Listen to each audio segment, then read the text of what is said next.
ಇಂದು team Mysuru ತಂಡದಿಂದ ಸ್ವತಂತ್ರ ಹೋರಾಟಗಾರರ ಸ್ಮಾರಕ ಉದ್ಯಾನವನದಲ್ಲಿ ಸ್ವತಂತ್ರ ಸಂಗ್ರಾಮದ ವೀರ ಸೇನಾನಿಗಳು, ಕ್ರಾಂತಿಕಾರಿ ಹೋರಾಟಗಾರರಾದ ಸುಖದೇವ್ ಭಗತ್ ಸಿಂಗ್ ಹಾಗೂ ರಾಜ್ಗುರುರವರ ಬಲಿದಾನದ ದಿನದಂದು ಶ್ರದ್ಧಾಪೂರ್ವಕ ನಮನಗಳನ್ನು ಸಲ್ಲಿಸಲಾಯಿತು. ಈ ಪರಾಕ್ರಮಿಗಳ ಶೌರ್ಯ, ಸಾಹಸದ ಹೋರಾಟಗಳು ಚರಿತ್ರೆಹಾರ ಮಾತ್ರವಲ್ಲ, ಪ್ರತಿಯೊಂದು ಭಾರತೀಯನಿಗೂ ಕೂಡ ಸ್ಫೂರ್ತಿದಾಯಕ ಅಂತ ತಂಡದಿಂದ ಜೈಘೋಷಣೆಗಳನ್ನು ಕೂಗಿ ಹುತಾತ್ಮರ ಪುತ್ಥಳಿಗೆ ಪುಷ್ಪ ನಮನವನ್ನು ಸಲ್ಲಿಸಲಾಯಿತು. ಈ ಸಂದರ್ಭದಲ್ಲಿ ತಂಡದ ಯಶವಂತ್, ಹಿರಿಯಣ್ಣ, ರಮೇಶ್, ಯತೀಶ್ ಮತ್ತು ಮಂಜು, ಹುಣಸೂರು, ಶಿವಪ್ರಸಾದ್, ಮನೋಹರ್, ಹರೀಶ್ ಶೆಟ್ಟಿ, ರಾಜೇಶ್, ಬಾಲಕೃಷ್ಣ, ಮಂಜುನಾಥ್, ಗೋವಿತ್ ಮತ್ತು ಸಂತೋಷ್ ಹಾಗೂ ಶ್ರೀಮತಿ ಶಾಂತಕುಮಾರಿ ಈ ಒಂದು ಸಂದರ್ಭದಲ್ಲಿ ಭಾಗಿಯಾಗಿದ್ದರು. ಒಂದು ಅವಕಾಶ ಆಗುತ್ತೆ ಅಂತ ನಾವು ಟೀಮ್ ಮೈಸೂರಿನಿಂದ ಇಂತಹ ಕಾರ್ಯಕ್ರಮಗಳನ್ನು ಹಮ್ಮಿಕೊಳ್ತಾ ಇದ್ದೀವಿ. ಇದಕ್ಕೆ ನಾನು ಎಲ್ಲರಲ್ಲೂ ಒಂದು ಸಾರ್ವಜನಿಕರ ಸಹಕಾರ ಸಹಿತ ಈ ಸಂದರ್ಭದಲ್ಲಿ ಈ ಮೂಲಕ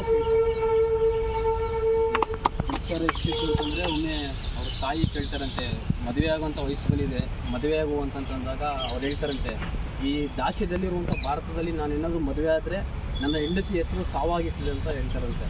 ಅಂದರೆ ಈ ದೇಶಕ್ಕೆ ಸ್ವಾತಂತ್ರ್ಯ ಸಿಗಬೇಕು. ಸ್ವಾತಂತ್ರ್ಯ ಸಿಕ್ಕಾದ್ಮೇಲೆ ನಮ್ಮ ಎಲ್ಲ ಸುಖ, ಆಸೆ ಅದನ್ನೆಲ್ಲ ಈಡೇರಿಸೋಕ್ಕೆ ಸಾಧ್ಯ.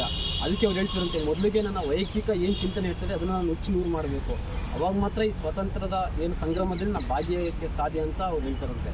ಅವ್ರ ಕೊನೆಗೆ ಅವರ ವಿಚಾರ ಎಷ್ಟು ಇದು ಬಲಿಡಿಯಾಗಿತ್ತು ಅಂತಂದರೆ, ಅವ್ರು ಹೇಳ್ತಾರಂತೆ, ನಾನು ಏನಾದರೂ ಇವಾಗ ಸತ್ತರೆ ಮುಂದೆ ಅನೇಕ ಯುವಕರಿಗೆ ಪ್ರೇರಣೆ ಆಗ್ತದೆ.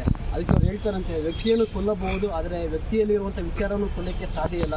ಅದು ಯಾವಾಗಲೂ ಕೂಡ ಚಿರವಾಗಿರ್ತದೆ ಅಂತ ಹೇಳ್ತಾರಂತೆ. ಅವರ ಒಂದು ಘೋಷವಾಕ್ಯ ನಮಗೆಲ್ಲ ಗೊತ್ತಿರ್ಬೋದು, ಇನ್ಕಿಲಾಬ್ ಜಿಂದಾಬಾದ್ ಅಂತ.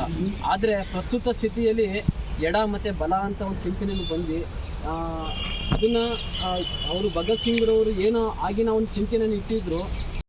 ನಾವು ಎಷ್ಟು ಕತ್ತಲಲ್ಲಿದ್ದೀವಿ ಅಂತ ಅನಿಸುತ್ತೆ ಇದೇ ವಿಷಯಗಳು ನಾವು ನೋಡದೇ ಇದ್ದಾಗ. ಇದನ್ನು ನಾವು ಕಂಪ್ಯಾರಿಸನಲ್ಲಿ ನೋಡೋದಾದರೆ, ಒಂದು ಫಿಲ್ಮ್ ಸೂಪರ್ ಹಿಟ್ ಆದರೆ ನಮ್ಮ ಕಣ್ಮುಂದೆ ಬರೋದು ಹೀರೋ ಹೀರೋಯಿನ್ನು, ಒಬ್ಬೊಬ್ಬ ಅಂದರೆ ಮ್ಯೂಸಿಕ್ ಡೈರೆಕ್ಟರ್. ಅದ್ರ ಹಿಂದೆ ಕಷ್ಟಪಟ್ಟಿರೋ ಸಾವಿರಾರು ಜನ ಟೆಕ್ನಿಷಿಯನ್ಸ್ ಆಗಲಿ, ತಂತ್ರಜ್ಞ ಆಗಲಿ, ಡೈರೆಕ್ಟರ್ ಯಾರು ಅದೇ ಒಂದು ಸಿಚುಯೇಷನ್ನು ಇಲ್ಲೂ ಸಹ ನಾವು ಗಮನಿಸ್ತೀವಿ. ಸ್ವಾತಂತ್ರ್ಯ ಬಂದಿದ್ದು ಯಾರು, ಅಥವಾ ಸ್ವಾತಂತ್ರ್ಯ ತಂದುಕೊಟ್ಟಿದ್ದು ನಮ್ಗೆ ಯಾರು, 3 ಜನದ ಹೆಸರು ಮಕ್ಕಳ ತಲೆಯಲ್ಲೆಲ್ಲ ನಾವು ತುಂಬೋದು, ಯಾರೇ ಆಗಿತ್ತು. ಆದರೆ ಇಂತಹ ನಮ್ಮ ಒಂದು ದೇಶಪ್ರೇಮಿಗಳು, ದೇಶಕ್ಕೋಸ್ಕರ ಪ್ರಾಣ ತೆತ್ತವ್ರನ್ನ ನಾವು ಇವತ್ತಿನ ದಿವಸ ಜ್ಞಾಪಿಸ್ಕೊಂಡು ನಮ್ಮ ಮುಂದಿನ ಪೀಳಿಗೆಗೆ ಕನಿಷ್ಠ ಅದ್ರ ಬಗ್ಗೆ ನಮಗೆ ತಿಳಿದಿದ್ರಲ್ಲಿ ಸ್ವಲ್ಪನಾದರೂ ನಾವು ತಿಳಿಸ್ಕೊಟ್ರೆ. ಸುಖದೇವ್ ಅನ್ನಂಥ ಒಬ್ಬ 3 ವೀರ ಯುವಕರನ್ನು ಬ್ರಿಟಿಷರು ಗಲ್ಲಿಗೇರಿಸಿದಂಥ ದಿನ. ಈ ದಿನದ ಸ್ಮರಣಾರ್ಥವಾಗಿ ನಾವು ದೇಶದಲ್ಲಿ ಬಲಿದಾನ ದಿವಸ ಅಂತ ಆಚರಣೆ ಮಾಡ್ತಾ ಇದ್ದೀವಿ. ಇದರಲ್ಲಿ ಪ್ರಮುಖವಾಗಿ ಬರುವಂಥದ್ದು ಭಗತ್ ಸಿಂಗ್ ಅವ್ರ ಬಗ್ಗೆ ಹೇಳ್ಬೇಕಂತಂದ್ರೆ, ನಮ್ಮ ಸ್ನೇಹಿತರು ಹೇಳ್ದಂಗೆ ಅವ್ರ ಕುಟುಂಬನೇ ಸ್ವತಂತ್ರ ಹೋರಾಟಗಾರ ಕುಟುಂಬವಾಗಿತ್ತು. ಅಂಥ ಕುಟುಂಬ ಜನಿಸಿದಂಥ ಭಗತ್ ಸಿಂಗ್ ಅವರು ತಮ್ಗೆ 5ನೇ ವಯಸ್ಸಿದ್ದಾಗ ತಾತನ ಜೊತೆ ಒಂದ್ಸಲ ಹೊಲಕ್ಕೆ ಹೋಗಿರ್ತಾರಂತೆ.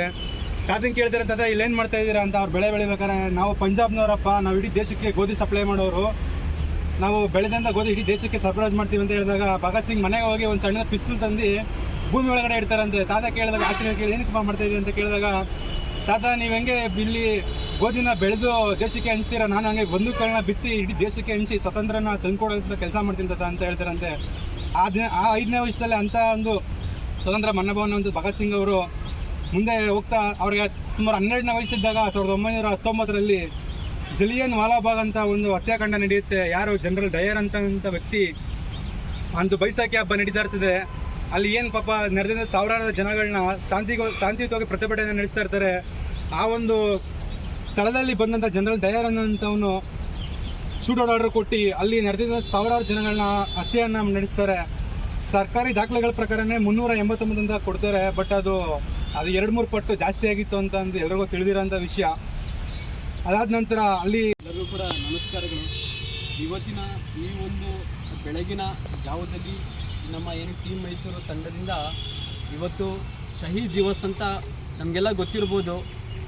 ಕೇವಲ 23 ವರ್ಷ ಇರುವಾಗಲೇ, ಯುವಕರಿದ್ದಾಗಲೇ ಈ ದೇಶದ ಸ್ವಾತಂತ್ರ್ಯಕ್ಕೋಸ್ಕರ ತಮ್ಮ ಜೀವನವನ್ನು ತ್ಯಾಗ ಮಾಡಿದಂತಹ ಒಬ್ಬ ಕ್ರಾಂತಿಕಾರಿಗಳ ಪಟ್ಟಿಯಲ್ಲಿ ಭಗತ್ ಸಿಂಗ್, ರಾಜ್ಗುರು ಸುಖದೇವ್ರವರು ಸೇರ್ತಾರೆ.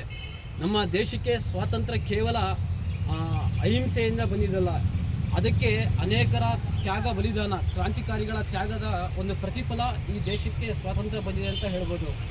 ಏನು 1931 ಮಾರ್ಚ್ 23ರಂದು ಭಗತ್ ಸಿಂಗ್ ರಾಜ್ಗುರುವ್ರನ್ನ ನೇಣಿಗೆ ಏರಿಸ್ತಾರೆ. ಅದು ಭಗತ್ ಸಿಂಗ್ರವರ ಒಂದು ಹಿಂದಿನ ಜೀವನವನ್ನು ನಾವು ನೋಡೋಕ್ಕೆ ಮೆಲುಕು ಹಾಕೋದಾದರೆ, ಅವರ ಒಂದು 12ನೇ ವಯಸ್ಸಿನಲ್ಲಿರುವಾಗ 1919ರ ಒಂದು ಘಟನೆ ಅವರ ಜೀವನದ ದಿಕ್ಕನ್ನೇ ಬದಲಾಯಿಸ್ತದೆ. ಅದೆಲ್ಲ ನಮಗೆ ಗೊತ್ತಿರ್ಬೋದು, ಜಲಿಯನ್ ವಾಲಾಬಾಗ್ ಹತ್ಯಾಕಾಂಡ. ಆ ಒಂದು ಪ್ರದೇಶಕ್ಕೆ ಅವರು ಭೇಟಿ ನೀಡಿ ಅಲ್ಲಿನ ಒಂದು ಸನ್ನಿವೇಶನ ಅವರು ನೋಡಿ ಮನೆಗೆ ಬಂದು ಬೇಸರದಿಂದ ಅವರ ತಾಯಿಗೆ ಒಂದು ಮಾತನ್ನ ಹೇಳ್ತಾರೆ. ಮತ್ತು